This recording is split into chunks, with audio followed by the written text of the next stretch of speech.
Another advantage that I see artists having when it comes to forming successful businesses or becoming entrepreneurs is a sense of cultural observation, right? This could be true if you are a mission-driven person or a creative person in another field as well.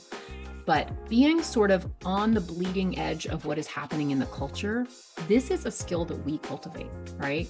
When you're an artist, you are trying to be super attuned to trends and events, things that you see out in the culture. Avant-garde is a term applied, it comes from the military, right? It's about the scouts in a war who would go out before the front and see what was happening. But that's what it means to be avant-garde. You're out in front. You're out in front of the first line, right?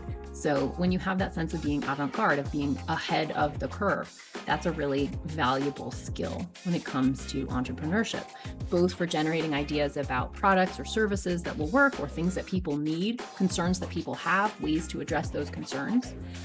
These are incredibly valuable skills.